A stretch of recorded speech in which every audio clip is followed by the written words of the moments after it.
This episode of Nintendo Expansion Pass is brought to you by, well, you. If you want to learn how to support Nintendo Pop Like and the Boss Rush Network, head on over to our Patreon at patreon.com/Boss Network and see which tier is right for you. Thanks for your continued support.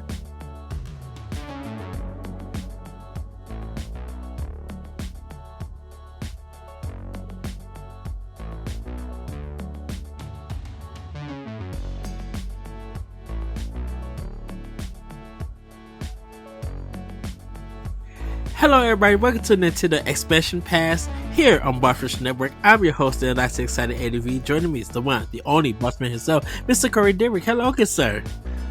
Hello, Edward. How are you doing on this third episode of the evening? I'm doing good. I got some Chinese food in my stomach. I'm good to go. How about you? How are you doing? I'm a little tired. I'm not gonna lie to you. It's been a long few years. Few days, few weeks.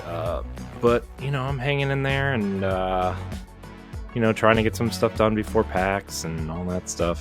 Which PAX was probably a couple weeks ago at this point for most of the listeners here. So yes.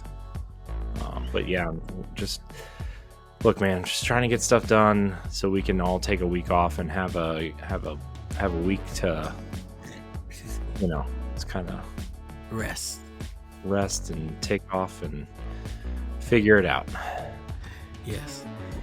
Well, Corey, I have a topic that is a little bit concerning. Jeez, this is something that we should have probably prepared for. Well, it's more of what is Nintendo going to do now? Meaning, we got announcements for Mario Thousand Year Door release date and Luigi's Mansion.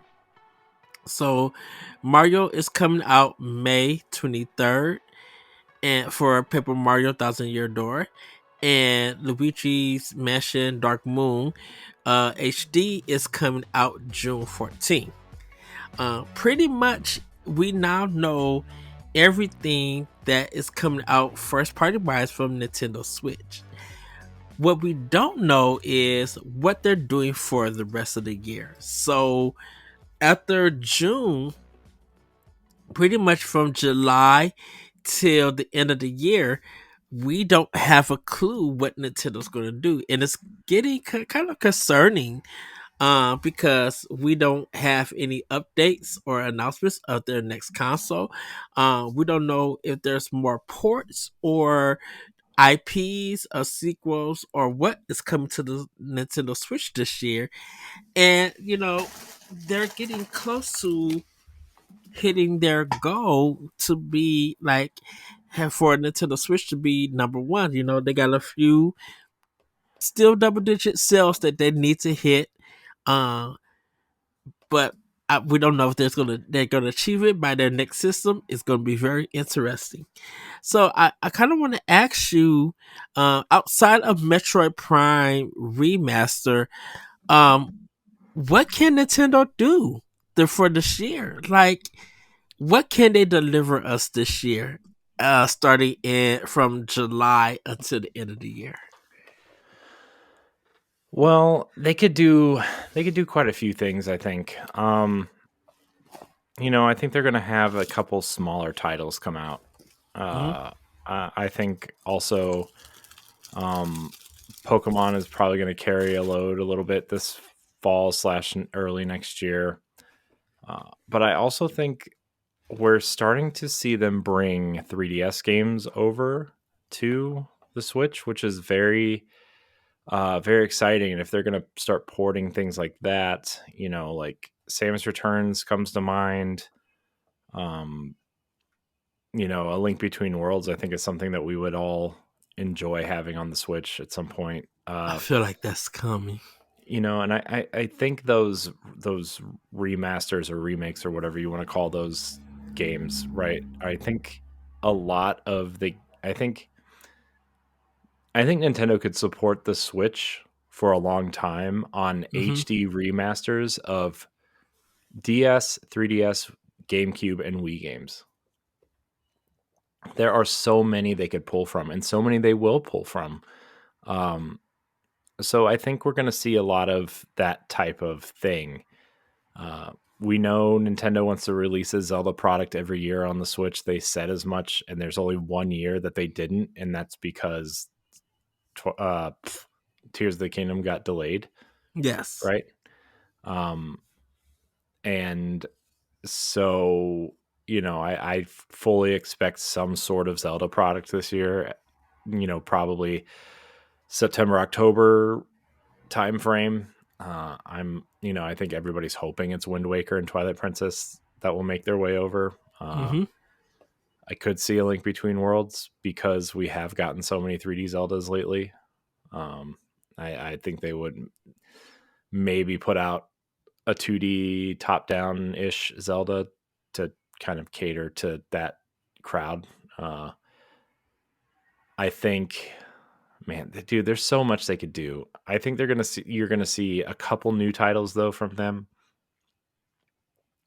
similar to the size of something like Princess Peach Showtime. I don't know what franchises they would be in. I would love to see a 2D Donkey Kong game, honestly, another one. Mm-hmm. I don't know who you get to do that. I guess because obviously Retro is doing Metroid Prime, so who would you get? You could circle Platonic, you could circle, Sumo Digital, maybe you could circle a bunch of studios that have that in them. I really don't know who you get for that. I would like to see that. I don't think it's happening, for the record.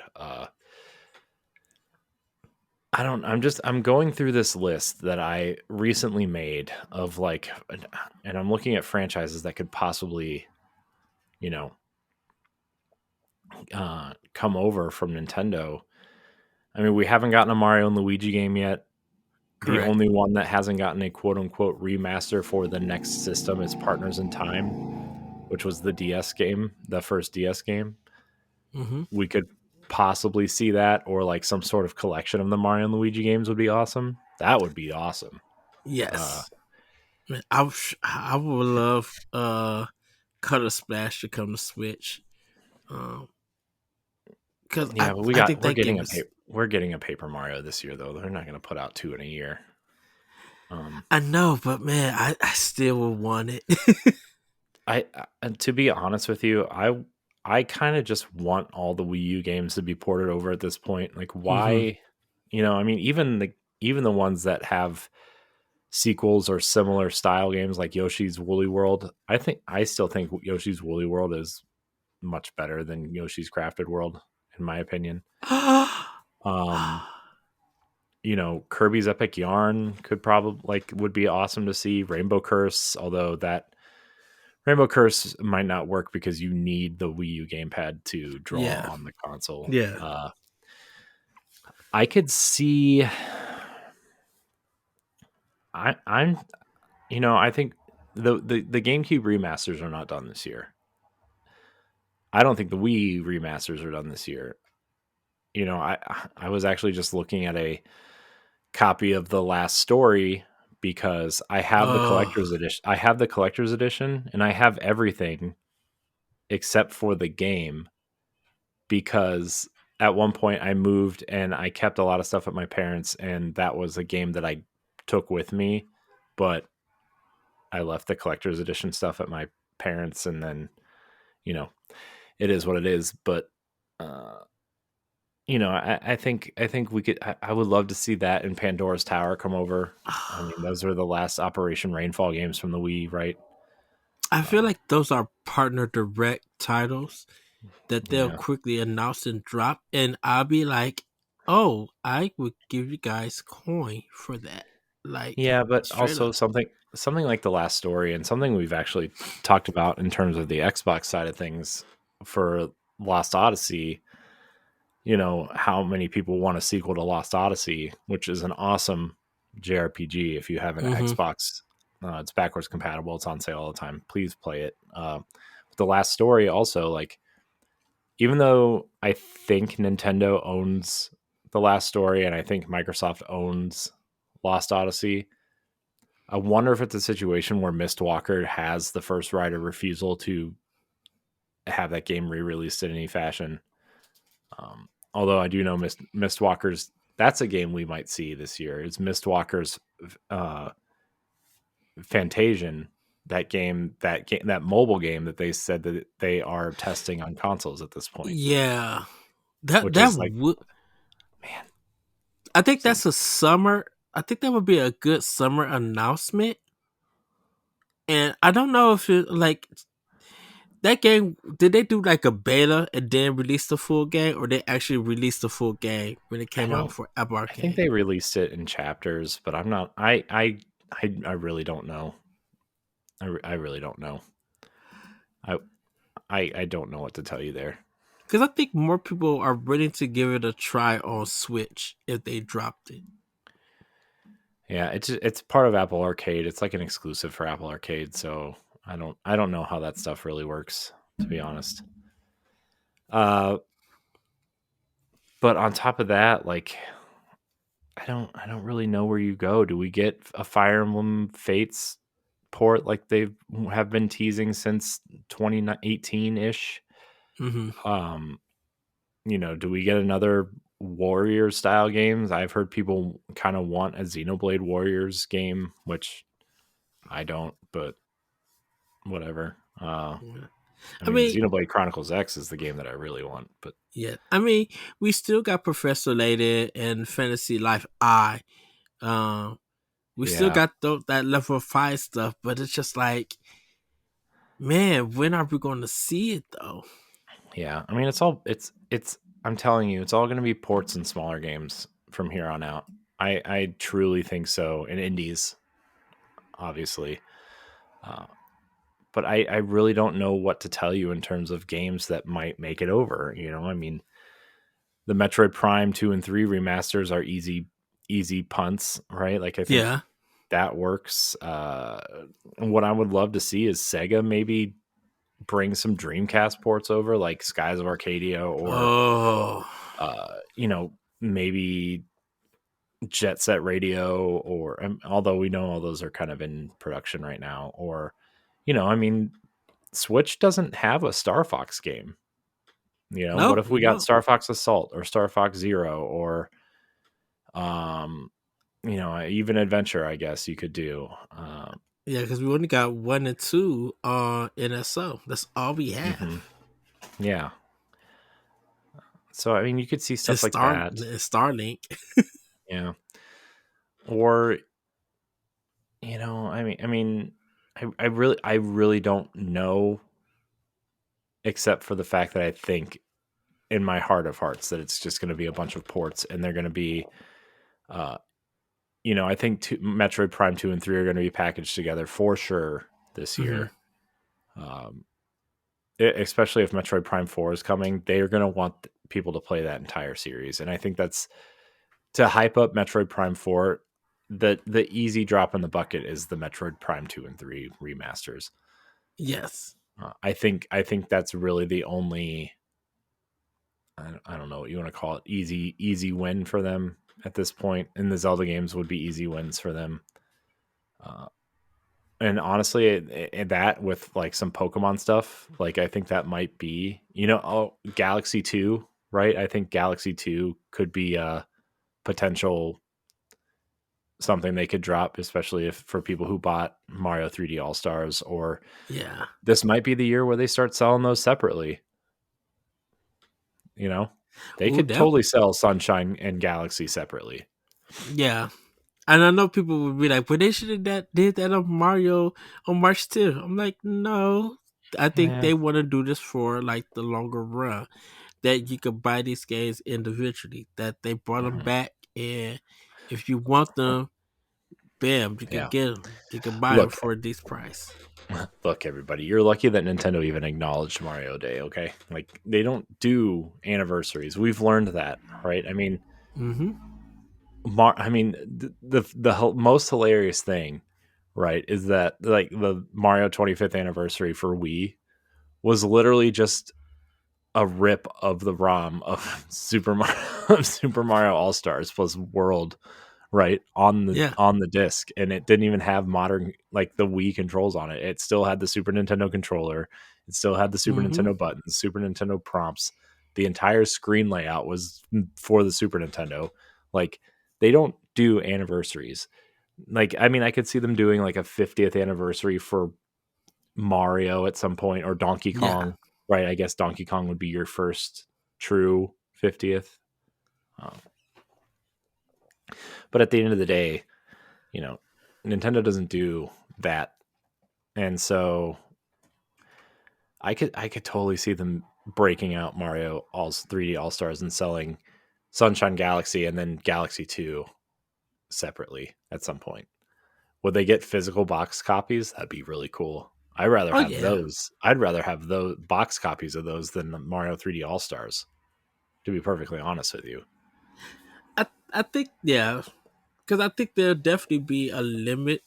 Uh, or if they still do the 6 month run, I think people will go out and buy it. Hmm. I don't think it would be the 6 month run at this point, though. I think, although that package would be totally worthless too at this point if they did that, Mm-hmm. that 3D All Star package. I still can't believe they didn't put Galaxy 2 in that package. Oh my gosh, what a kick in the pants to people. I think people like Galaxy 2 more than 1, I think. Is that the consensus? I don't know. I don't like either of them, but I know people like Galaxy. I think Galaxy 2 was just more colorful because and plus you was able to ride Yoshi on there. So, if you want to see how you can become a Patreon producer, head on over to patreon.com/BossRushNetwork. The Patreon producers for this month are Adriel Munger, Austin Campbell, Celeste Roberts, Christian S., Sana Dirrig, Francisco Santillan, Matthew Keel, and Todd Oxtra. Thanks for your continued support of the Boss Rush Network.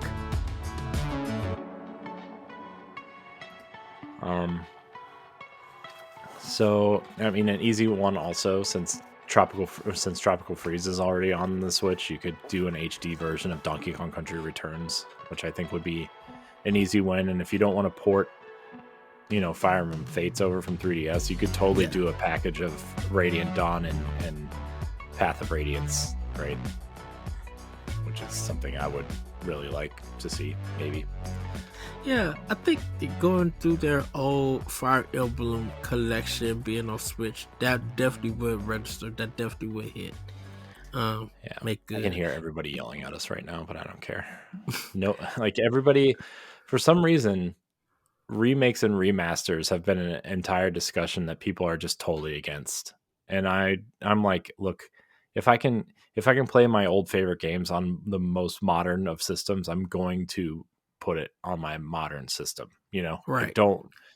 I mean, look, I even hooked up my Wii U to see if like certain games would like still, function basically after that.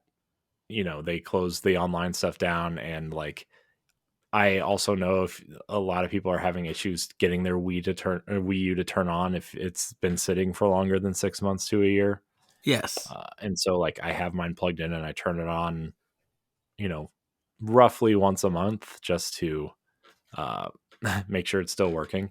But man, turning that on and loading up a game is sad how long it takes. It's sad. You can go make yourself a sandwich, eat the sandwich, wash the dishes, and go to the bathroom before it's done loading a game.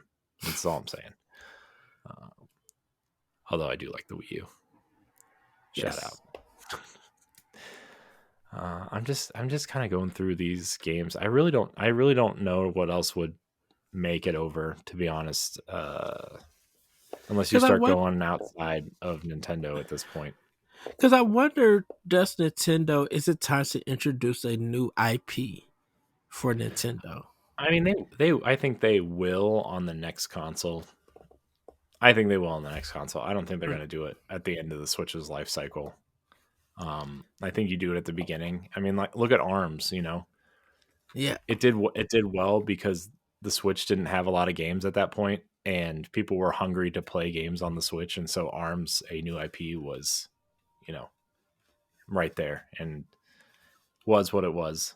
Um, Yeah, I do wonder because you mentioned the Dreamcast. I'm like, would mhm. that be a summer surprise, a summer hit if Dreamcast dropped on NSO?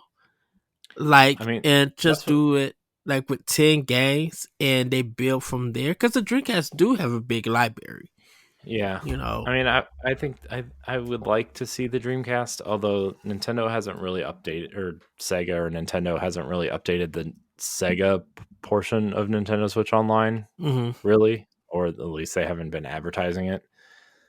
And I know Sega probably wants to make money on some of those games, and they know the Dreamcast is really, man, the I Dreamcast, dude, the Dreamcast is gonna be is 25 years old this year. oh wow, Gross. I Oh, think gross. man, I think just with the Dreamcast, if that came to Switch NSO, definitely, and it was still like the $50 um for the price for like for expansion pass. I think that would bring in more players, and if they just give them the right amount of games to start them off, man, that literally would be a big hit. Because definitely, of course, Nintendo would get coin for that for new subscribers, but Sega probably is going to get some new stuff for it. Like man, hit them with Soul Calibur, Sonic Adventures 1 and 2. Hopefully Power Stones can make it. Um, what else? House of the Dead, some of the collections on there. Um, Retro Fighter 1 and 2. Like man, they could really do a lot. Skies of Arcadia.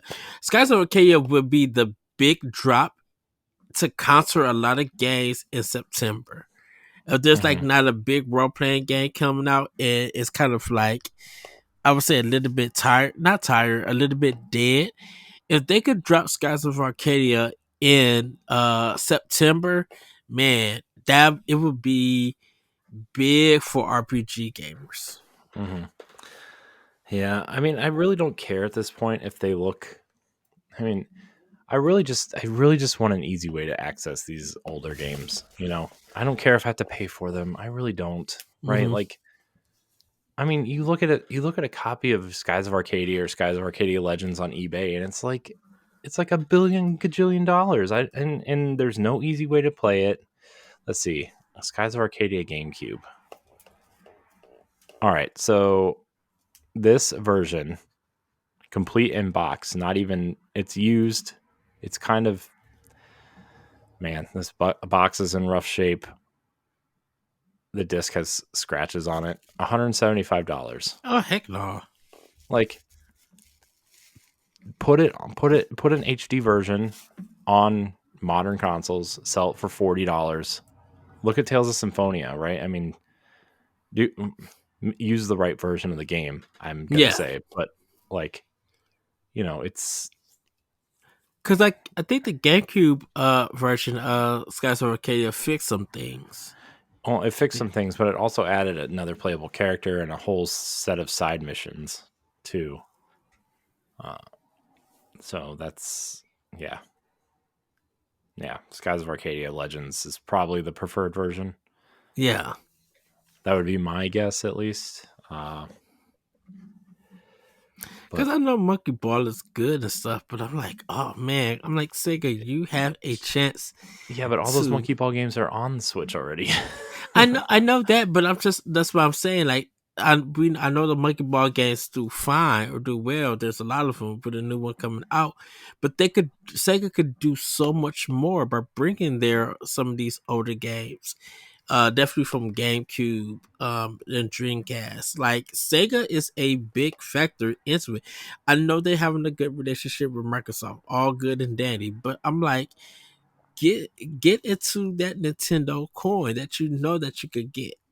Hmm. Like, because I'm like, as great as I love the Genesis on NSO, if they do Saturn or if they do Dreamcast, like it's going to really affect NSO in a positive light. Mhm. and be like, hey, if you guys want to play these, and of course people gonna make fun of it. I could emulate on my PC, and I'm like, no, if you guys want to play it with friends and make it easier and all of this, you got to get a Nintendo Switch and get NSO.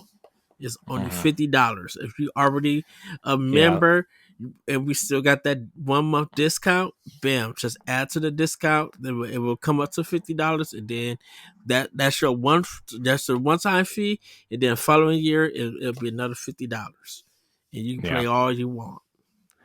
That's the other thing too, right? Is like people who complain about people who complain about NSO being too expensive just need to just shut up. You guys are dumb. But it Especially, also comes back. It also comes back to that conversation of like if you can't afford it, you like not that we're talking about emulation here, but like you you're not entitled to play everything that comes out, nor do you have the time or energy to probably play everything, right? Like hmm the hype cycles are just too, I don't know, right? I mean, I think we're at the point now.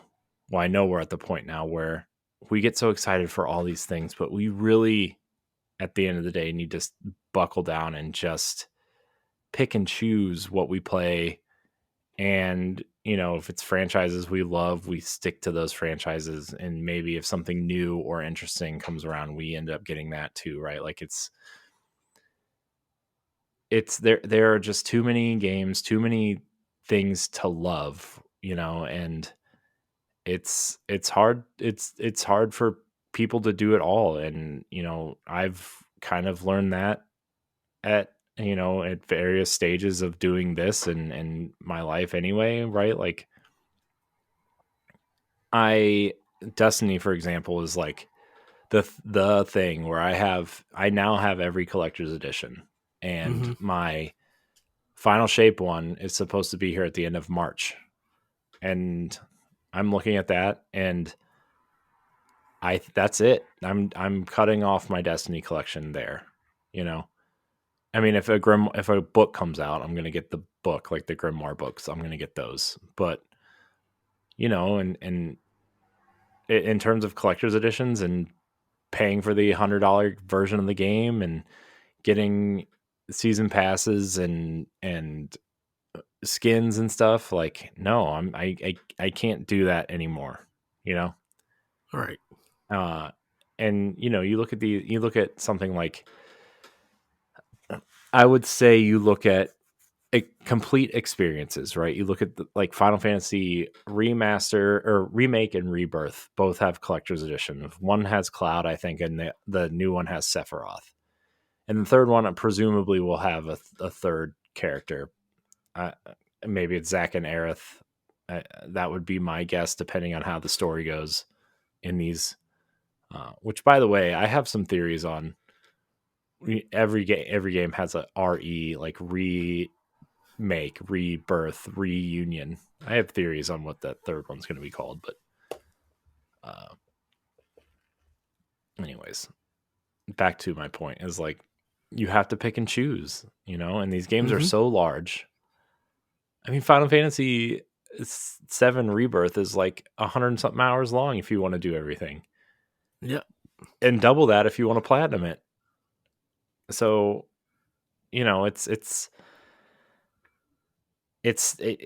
man, I hate that the video game industry is built on the hype cycle of we have to be excited for the next thing before the current thing is out that we're excited for. And then it ruins our enjoyment of the current thing because we're already trying to be excited for the next thing. It's man, It's a weird this cycle. yeah, I don't even know how to describe it. So, man, this version of Skies of Arcadia is $230. Oh my Ooh. gosh. 204. Man, you might as well just get the Dreamcast version. It's cheaper. It's 130. Anyway, sorry, I'm just looking at these. It's man, Dreamcast is another console I want to collect for at some point. Anyways, sorry. I'm distracted by my physical video game list, which is a topic I want to hit on too at some point. maybe not tonight because this is our third episode tonight, but maybe Yeah. the next time we record these, maybe we'll do it at PAX because I plan on buying some physical stuff at PAX. So maybe we'll do it at PAX. Yes. Let's do it there. Well, everybody, I think we're gonna wrap it up right there because It is already yeah, because I'm okay. like I I still don't know what Nintendo's going to do.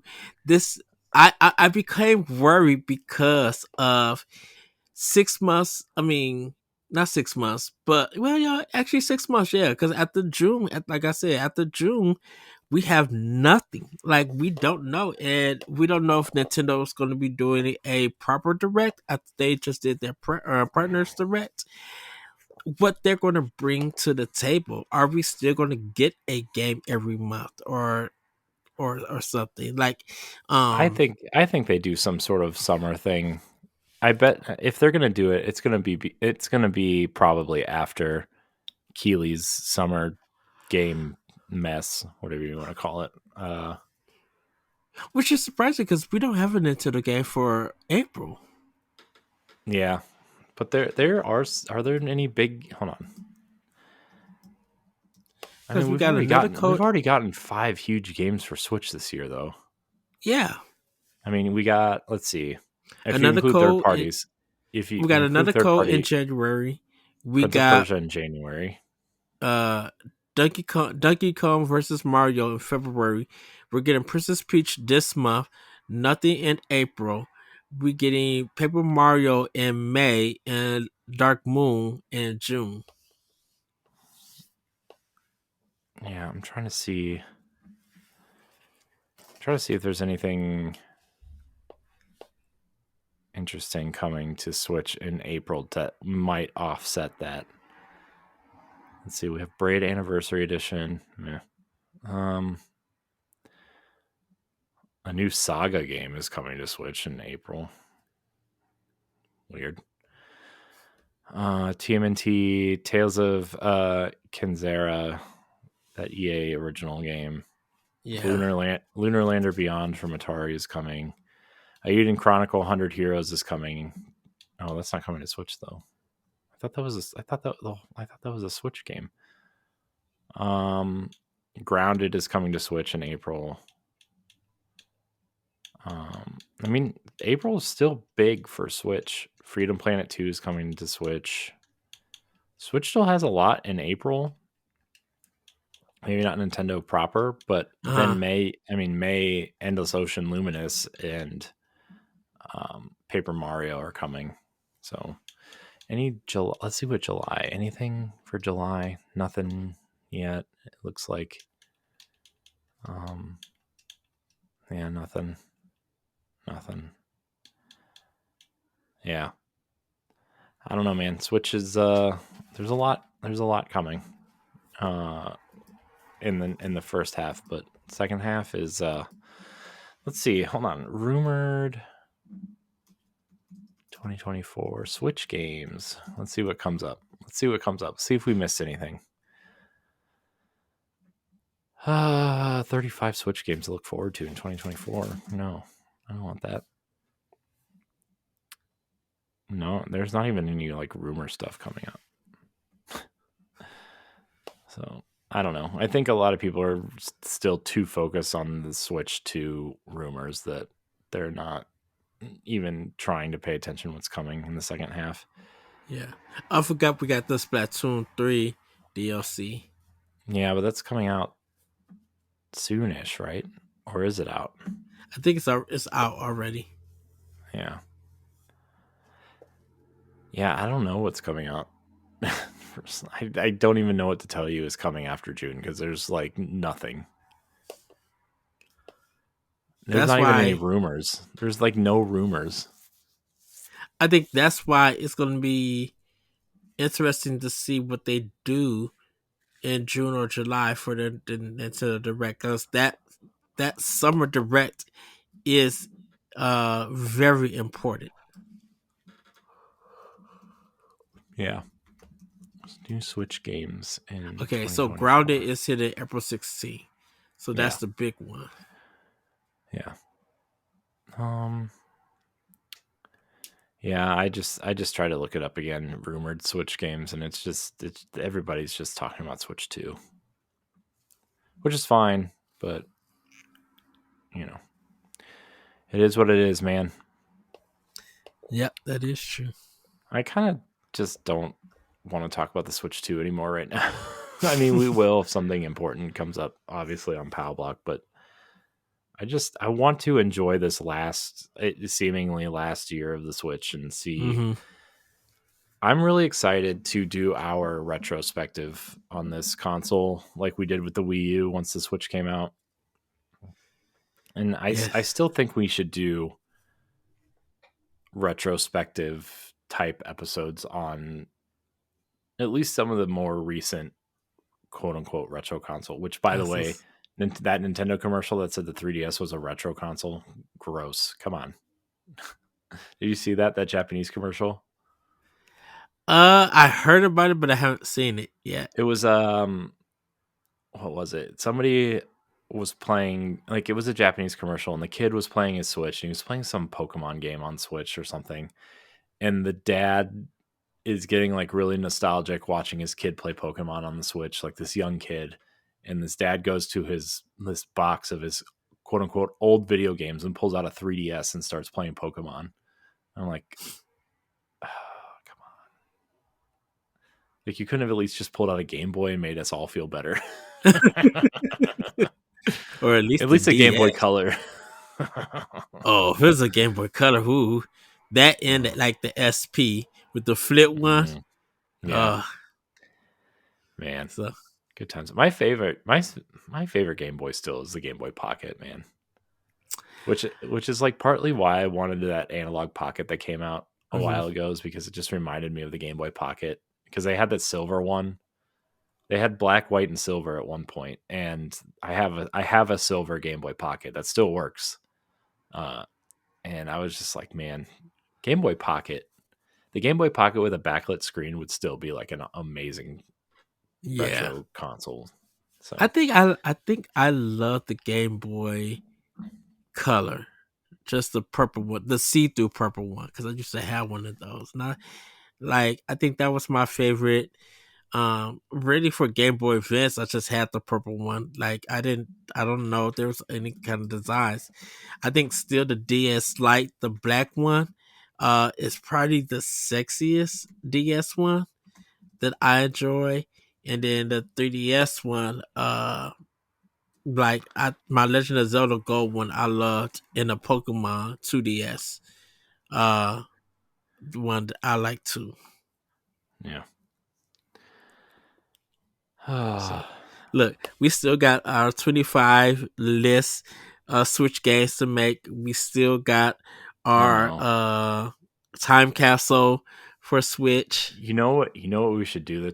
Make a top 25 Switch game list for episode 400, which is in like, it'll probably be like October-ish. What episode? Mm-hmm. I don't know what episode we're on. Well, that's the one we're supposed to do, because we're supposed to argue about it. Yeah. So maybe we'll do that for episode 400, and we won't put Stephanie through a 4-hour episode this time. Yeah. Sorry, Steph. Sorry, Stephanie. We love you. So, but everybody, that's going to be it for Nintendo Expansion Pass. We'll see you next time. Bye, everybody. Goodbye. If you want to see how you can become a Patreon producer, head on over to patreon.com/BossRushNetwork. The Patreon producers for this month are Adriel Munger, Austin Campbell, Celeste Roberts, Christian S., Sana Dirrig, Francisco Santillan, Matthew Keel, and Todd Oxtra. Thanks for your continued support of the Boss Rush Network.